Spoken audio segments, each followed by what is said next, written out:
sun is your soul. Winter is the mind. Summer is the spirit. Spring is the body. Autumn is your emotions. 4 cycles of the sun are the 4 bodies of your soul. As above, so below. What happens in the outer world happens in your inner world. The seasons of the sun happen within you, not just outside. In the winter, you're in the mind. You're more reflective and thinking. In the summer, you're in your spirit. You're more passionate and have drive.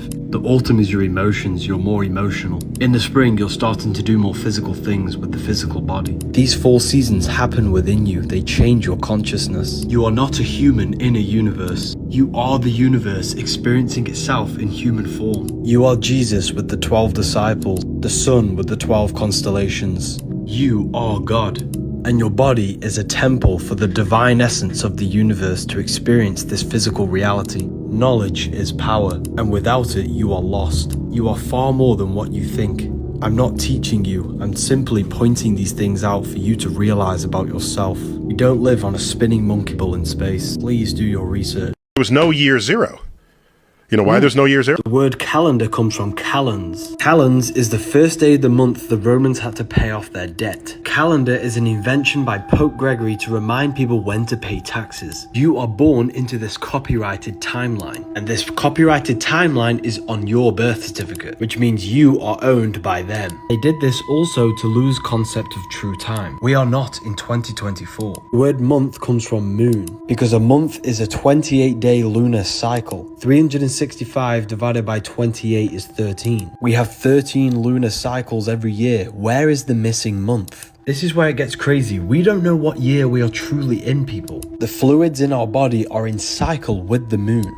That's why women have a menstruation cycle every 28 days. The ancients would never eat anything on a full moon, and they would do rituals. Maybe they did this to keep us out of sync with the celestial bodies, because they hold influence over our consciousness. There's so much more that goes into. Stained glass windows had a meaning. They were not just for the design. The ancients were far more advanced than we think. We must remember that everything is vibration. Each color in the window is a specific crystal gemstone, or glass painted with a specific color frequency. The sun would shine through this vibrational energy in the window and imprint this energy into your body. We are 80% water, and water is conscious. The energy from our surroundings and our words imprints the water in our body. By standing inside the building can have healing effects on your body. Each cathedral had an organ, and they're called organs because they healed your body's organs through sound, energy, and frequency. They never built square rooms because the geometry of the cube traps energy. Geometry is the study of shapes and their energetic principles. The ancients used geometry in their structure of the buildings to increase the energy of the building, to have healing effects on your body. You don't need food, you need charging. There are many different ways you can charge the body, like grounding or standing next to trees. You are a biological battery. You feel hungry? This is not hunger. It's your body getting rid of waste from the colon. It's important that you fast. After 48 hours of fasting, your body starts to produce stem cells to regenerate itself. Your body will start to eat itself and kill all the bad cells. The human body is an electromagnetic technological machine. Every cell in your body conducts electricity. You need electrical food that's grown under the electric sun because you are an electrical battery. The sun's electric power is crystallized within the food. You are a light being, a hue meaning light and a man meaning manifested. You are light manifested. This is real food. You need electric food to charge your electric body. You don't need dead flesh. This is why you get charged in a court, because you're an electric battery. And when you get charged, you sit in a cell, a battery cell. This field shows sickness before your physical body is actually sick. The strength of your field has a correlation with your health. Thoughts are electric, emotions are magnetic. You need positive thoughts and emotions to strengthen this field. If you want to learn more, this book will tell you everything. They've lied to you about geometry. Every frequency has its own geometric pattern. Physical matter is just low vibrating energy at a specific frequency. Everything is vibration, vibrating on a specific frequency, which creates a different geometric pattern. Everything contains geometry. They tell you this is God's mathematical codes behind this reality. The true geometry is within you, and I'm going to explain it in a minute. Firstly, you need to understand the brain is an energy decelerator. Nothing around you is physical, it's energy, and your brain condenses it into a reality that you can interact with. Light enters the eyes, it turns into electricity and goes to the optic nerve to the visual cortex, and it creates an image in the brain. Therefore, you are not in the world is within your brain and body. You're experiencing a simulation by your nervous system. Therefore, geometry is actually your brain's mathematical codes on turning energy into matter. These geometric patterns is basically your brain's way of decoding energy. Everything they teach you is external to keep you looking outside yourself, but it's all internal. You are God in human form. The problem with the world is that we lack understanding of who we are, and what we are doing in this physical reality. Religion is just a way to externalize the God inside of you into someone else that you can worship to give away your power. Jesus and Satan are aspects of your consciousness, the higher mind and the lower mind. They just made a character out of it. It's a soul system, not a solar system. You started in the stars and you entered the heart of the soul system, which rearranged spells Earth. You took on the 7 energies of consciousness, the 7 planets. That's why you have 7 chakras and the 7 days of creation. You started in the stars. That's why you are a star, a cis star, monstar, fraud star. That's why we need to reach for the stars and ascend to our astral body. Our astral body is the star body, the celestial body. You descended from spirit to matter, from the stars to the earth, and turned into the Anunnaki. Anu, the sky god, represents spirit. Ki, the god of the earth, represents matter. Together they gave birth to the Anunnaki. Anu and Ki, spirit and matter. You are the Anunnaki. You incarnated into a specific unique time and place of the planets and the stars, which imprinted a specific energy in you. This is why stars. This is why you have a midlife crisis at 33. Because Saturn takes 33 years to go around the zodiac. Saturn is in the exact same position from when you were born at age 33. And Saturn is the aspect of your consciousness that limits you and makes you are God. Everything physical began as a thought. This pencil, this book, this keyboard all began as a thought in the mind. The world around you is the effect of God's mind. He thought this reality into existence. You are living in the mind of God. You are a thought in the mind of God. And you possess a mind, a fractal of God's mind. Just like God thought this reality into existence, you are a smaller version of God and you use your mind to bring thought into physical reality. It's a fractal repeating process of manifestation. You're probably thinking, well, what does this mean? This means you are a creator. You are a magician bringing non-physical thoughts into tangible reality. It means God is not in the sky, and God is someone who can't save you. You save yourself by mastering your mind, because your mind can be a prison and it can be hell if you live in negative mind states. Every religion stems from self-mastery of the mind. By cleansing the mind and purifying your mental state and gaining full control over your mind,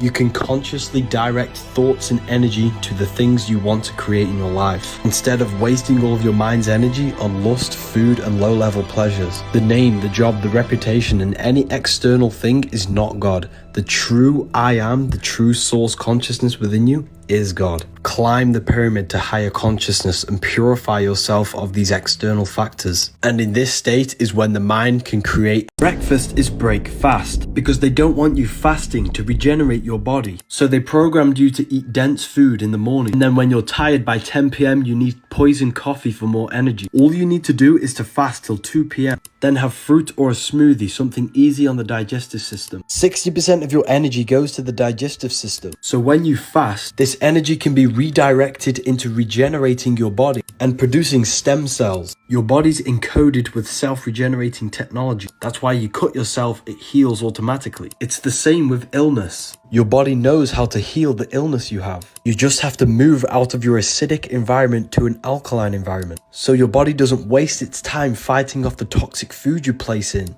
Instead, it can redirect this energy into healing the body. Healing is not an overnight process. It takes months of an alkaline diet and fasting every week, and using these herbs to detoxify your temple. Meat, dairy, and these unnatural foods all cause inflammation in your body. Carrots are not healthy. Potatoes are not healthy. Broccoli and white rice, these things are all unnatural and made by humans. Your body only recognizes what was here on the day of creation, such as apples, figs, pears, strawberries, and all organic things. That's how powerful you are. Imagination is the key. Every physical object is born from the imagination. I, Magi, Nation. You're a magician. You're a magic nation. You bring thought into physicality. That's how powerful you are. And you must figure out that you are before this physical external reality. You weave your path. You weave your life through the thought and emotion. You are the creator of your reality. You need to take control of it. And if you don't take control of it, the programs they install in your mind will. If you don't control your reality, external reality will control you. Your circumstances are an externalization of your thought. You have thought your way into this reality. Therefore, you must think your way out of your circumstances. Your circumstances. Man managed to prove and reveal the terrible truth that we are all being watched. He conducted a simple experiment on Google Maps and its traffic congestion feature. Simon Weckert achieved this by collecting a total of 99 phones from friends, rental companies, and family. He then placed all of these phones in a cart and walked along the roads of Germany, which had virtually no traffic. Despite the lack of traffic, his phone showed that there was heavy amounts of traffic on the roads that he was walking on. From this, Simon calculated that Google Maps calculates traffic congestion based upon the amount of phones clustered in one area. His theory turned out to be correct, as all the cell phones were signaling heavy traffic on the empty roads he was walking on. This is quite scary because who knows what data they can collect about us through these devices. Is it a coincidence the word iPhone has I within it, which means the inner self? Our phones are pretty much Depression doesn't exist. It only exists in the thinking mind. If we learn to control our thoughts and turn off the thinking mind during meditation, then depression goes out the window. It no longer exists. You need to learn how to control the mind. Because when you control the mind, you control your external reality. You are a result of every thought you thought in the past. You have thought your way into your external circumstances. You created it. And when creation is minimal in your life, this is when people gain mental problems. Because you are a creator. You've been creating your whole life. You do it every second of the day. Jesus never existed. The Last Supper is astrology. Each body part is ruled by a zodiac. Aries the lamb rules the head, which is why he's on the head of the table. Taurus rules the neck. He has a very thick neck for Taurus the bull. The next sign is Gemini. Gemini is the two arms, the two twins. That's why his hands are up for the two twins. Next sign is Cancer the crab with pinchers. He's holding a knife for the pincher of Cancer. The next sign is Leo when the sun is powerful, radiant, and summer. That's why he's showing dominance with a clenched fist and an elbow on the table. The next sign is Virgo, the virgin. He's pointing that there's no Adam's apple. This is a woman of Virgo, the virgin. Jesus is the sun, the light of the world, the risen savior, the son of God. He's placed in a triangle to symbolize the sun's rays. One hand up for the daytime, one hand down for the taking away of the sun at nighttime. Libra is when the sun is balanced between summer and the winter. That's why Libra is the balanced scales, and the symbol is a half rising sun. That's why he's holding his arms out balanced. Next sign is Scorpio with this man pointing upwards. Scorpio is our reproductive sexual organs. He's pointing up because you must raise your sexual energy up to Aries. That's why Aries is an anagram for arise. They're in 4 groups of 3 because there are 3 months in each season. Luke, Mark, John, and Matthew. Spring, summer, fall, winter. Jesus is the sun, which is our soul. Spring is our physical body. Summer is our spirit. Fall is our emotions. Winter. Freemasons use this symbol. Sword, this goes on. Sex is sacred energy exchange. Your DNA and energy is exchanged, creating an emotional bond on the astral plane, which connects your soul with their soul, their emotions with your emotions. Don't have sex with just anyone. Their trauma and emotions can affect you. Sex is a sacred ritual which invokes a soul into the physical world, because the woman holds a portal and the man holds the key to open the portal from the astral into the physical plane. Performing sex with a negative mindset will invoke a negative soul. You must perform the ritual properly. Don't waste your sexual energy. This energy creates a human life. Transmute it to create something else. You shouldn't release unless you're making a baby. Releasing is making you mineral deficient and flooding your brain with dopamine, which is the brain's reward system. Releasing is tricking yourself that you've achieved something. This is why you have no drive, no passion, no energy, because you're tricking your brain that you've achieved something already. Women store DNA from every man they've made love with. which could even affect their offspring. In order for creation, there must be destruction. A woman goes through pain to give birth to a beautiful child. Every time you release, you're killing your creativity, your drive. Don't have sex with just anyone and don't release your fluids. Mineral deficiency is That's how powerful you are. You exist in two realms at once. You are an individual. You have a dual nature, an external physical body and an internal spiritual non-physical body. You have a physical voice through vibration and an inner voice in your head no one can hear. The inner voice is the mind, the very fabric of reality. This is what commands things into reality. Changing the inner world will project outwardly. Thoughts and emotions act as commands to the brain to project that reality, because you are the fabric of the universe. You are the universe. Uni means unite, meaning one. We are all one consciousness, expressed in infinite fractal bodies. And because we are all one consciousness, love is the unifying force that brings us all together. Divide and conquer. They've programmed us to hate each other. We need to come together.